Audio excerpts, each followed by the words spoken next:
In actuality, much more effort is required to listen adequately to a piece by Beethoven, whose themes the average man in the street might whistle to himself, than to a piece of the most advanced music. But to achieve this, the concert hall performance veneer of false interpretations and stereotyped audience reaction patterns must be destroyed. Since the culture industry has educated its victims to avoid straining themselves during the free time allotted to them for intellectual consumption, they cling just that much more stubbornly to the external framework of a work of art which conceals its essence. The prevailing, highly polished style of interpretation, even in the field of chamber music, willingly makes concessions in that direction. It is not only that the ears of the public are so flooded with light music that any other form of musical expression strikes them as, quote, classical, end of quote, an arbitrary category existing only as a contrast to the other.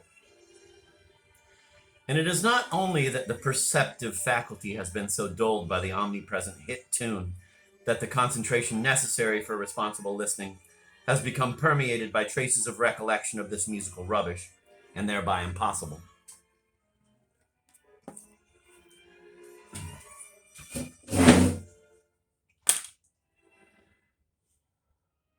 Rather, sacrosanct traditional music has come to resemble commercial mass production in the character of its performances and in its role in the life of the listener, and its substance has not escaped this influence. Music is inextricably bound up with what Clement Greenberg called the division of all art into kitsch and the avant-garde. And this kitsch, with its dictate of profit over culture, has long since conquered the social sphere.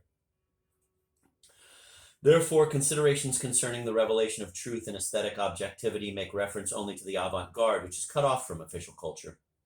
The philosophy of music is today possible only as the philosophy of modern music. The only hope is that this culture will herald its own demise. It only contributes to the advancement of barbarism, about which it in turn becomes enraged.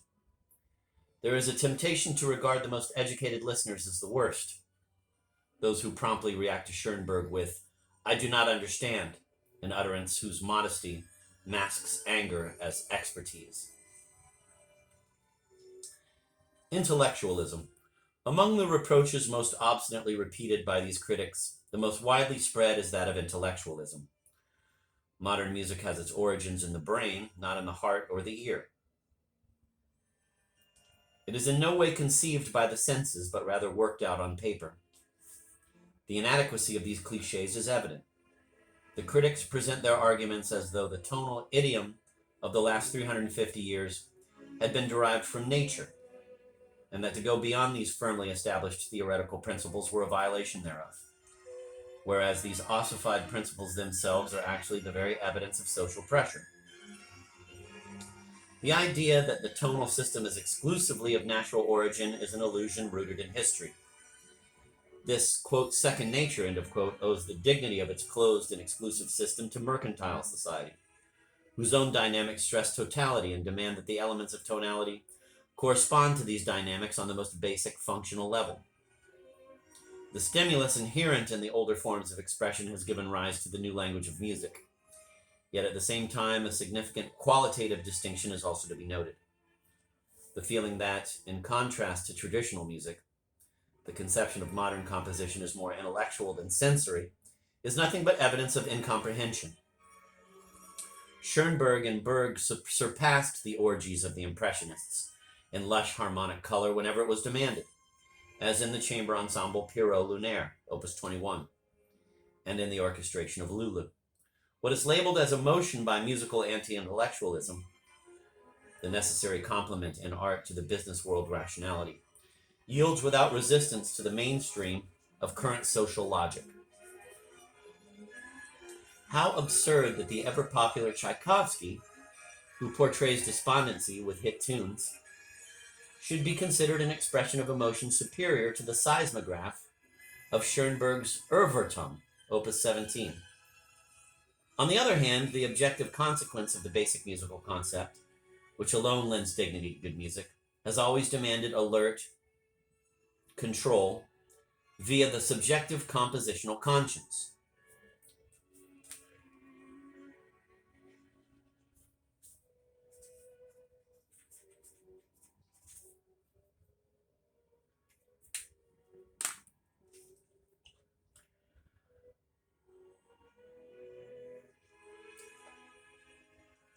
The cultivation of such logical consequence at the expense of passive perception of sensual sound alone defines the stature of this perception in contrast to mere, quote, culinary enjoyment, end of quote. Insofar as modern music as an intellectual conception contemplates anew the logic of consequence, it falls into the tradition of the art of the fugue, as practiced by Bach and even by Beethoven and Brahms. In any discussion of intellectualism, the first person to be accused would be that moderate modernist constantly in search of the proper mixture of enticement and banality. He is far more guilty of intellectualism than the composer who obeys the integral laws of musical structure, from the single pitch to the drive inherent in the total form, even if, and precisely if, the automatic perception of the individual moments is hindered in so doing. Footnote number 6. The appetite of the consumer is, to be sure, less concerned with the feeling for which the work of art stands than with the feeling which it excites, namely, the sum of pleasure which he hopes to garner. The pragmatic value of art as emotions has always been insisted upon by armchair enlightenment. Hegel spoke the final word about this point and its Aristotelian overtones. Quote, from such a point of view, writers have asked what kind of feelings art ought to excite. Take fear, for example, and compassion. With the further question how such can be regarded as pleasant, how, in short, the tendency of reflection dates for the most part from the times of Moses Mendelssohn, and many such strains of reasoning may be found in his writings. A discussion of this kind, however, did not carry the problem far. Feeling is the undefined, obscure region of spiritual life. What is felt remains cloaked in the form of the separate personal experience under its most abstract persistence. And for this reason, the distinctions of feeling are wholly abstract. They are not distinctions which apply to the subject matter itself. Reflection upon feeling is satisfied instead of penetrating and sounding the matter for study. In other words, the work of art, and in doing so, bidding goodbye to the wholly subjective state and its conditions, end of quote. Hegel, Fine Art, Volume 1, 43-44. End of footnote. In spite of everything, the accusation of intellectualism is so stubbornly meted out that more ground is gained by including the circumstances upon which it is based in the total perspective.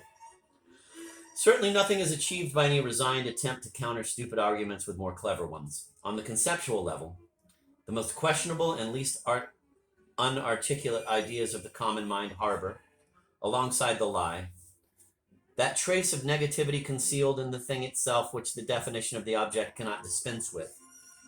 Today, art in its entirety, and music in particular, feels the shattering effects of that very process of enlightenment in which it participates and upon which its own progress depends. Hegel demands of the artist, quote, a liberal education, in which every kind of superstition and belief which remains restricted to certain forms of observation and presentation should receive their proper subordination as merely aspects or phasal moments of a larger process, aspects which the free human spirit has already mastered when it once and for all sees that they can furnish it with no conditions of exposition and creative effort which are, independently for their own sake, sacrosanct, end of quote. In this light, anger over the alleged intellectualism of the spirit, liberated from the self-evident premise of its sub-object, as well as from the absolute truth of traditional forms, places upon the artist the burden, viewed as misfortune or guilt, for whatever happens objectively and out of necessity. Quote, we have, however, no reason to regard this simply as a misfortune which the chances of events has made inevitable, one, that is to say, by which art has been overtaken through the pressure of the times, the prosaic outlook, and the dearth of genuine interest. Rather, it is the realization and progress of art itself, which, by envisaging for present life the material in which it actually dwells, itself material assists on this very path, in each step of its advance, to make itself free of the content which is presented. End of quote. The advice that artists would do better not to think too much, though precisely their freedom indicates the irrevocable necessity of such thought, is nothing more than commercialized mourning for the loss of naivete, as designed by mass culture. In the present age, this arch-romantic motif, results in the command to avoid all critical reflection and thus humble oneself before the subject matter and the formal categories prescribed by tradition, even if they belong hopelessly to the past. For it is by no means a one-sided decadence, curable through organization, in itself a rational approach, that is being lamented, but rather only the shadow of progress. The negative aspect of progress is so visibly dominant in the current phase of development that art is summoned against it, even though they both stand under the same sign. Fury over the avant-garde is so immoderate and extends so far beyond its role in the late stage of industrial society, indeed far beyond its role in the drama of cultural ostentation. Because in modern art, the intimidated conscience, seeking to escape from total enlightenment, finds the door bolted. Art today, insofar as it is at all deserving of substantiality, reflects without concessions everything that society prefers to forget, bringing it clearly thereby into conscious focus. From this relevant source, modern art designs irrelevance, offering nothing more to society. The compact majority appropriates for its own use Hegel's tremendously sober interpretation of an historical current. Quote, in the very fact that we have an object set before our ocular or spiritual vision, whether it be by art or the medium of thought, with a completeness which practically exhausts it, so that we have emptied it, and nothing further remains for our eyes to discover or our souls to explore, in that alone the vital interest disappears, end of quote. It was precisely this kind of absolute interest which had confiscated art in the 19th century, when the total claim of philosophical systems had followed the demands of religion into Hades. Wagner's Bayreuth and the most outspoken testimony of such a hubris born of necessity. The more significant exponents of modern art have freed themselves from this conception, avoiding that mystic obscurity about whose permanence Hegel, himself thoroughly at home in this realm, felt such anxiety. For such obscurity, defeated by the progress of the intellectual and ever-renewed attacks, has always succeeded in re-establishing itself in constantly changing form down to the present day. This results from the pressure which the tyrannical spirit exercises over all forms of nature, human and otherwise. Moreover, such obscurity is not simple being in and for itself, as can be found, for example, in Hegel's Aesthetics. But the doctrine of the phenomenology of the mind is to be applied to art. And according to this doctrine, all immediacy already represents a mediation in itself. In other words, it is only a product of domination. When the immediate self-certainty of unquestioningly accepted materials and forms has vanished from the foundations of art, then at least one region of obscurity will have healed over, will have relieved that boundless suffering whereby the substance of intellectual conception is brought to consciousness. This will be not merely an episode interrupting an already perfected enlightenment, but it does obscure its most recent phase, and, to be sure, its actual power makes concrete representation almost impossible. The all-powerful culture industry appropriates the enlightening principle, and in its relationship with human beings, defaces it for the benefit of prevailing obscurity. Art vehemently opposes this tendency. It offers an ever sharper contrast to such false clarity.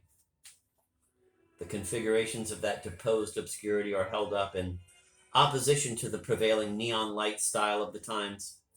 Art is able to aid enlightenment only by relating the clarity of the world consciously to its own darkness.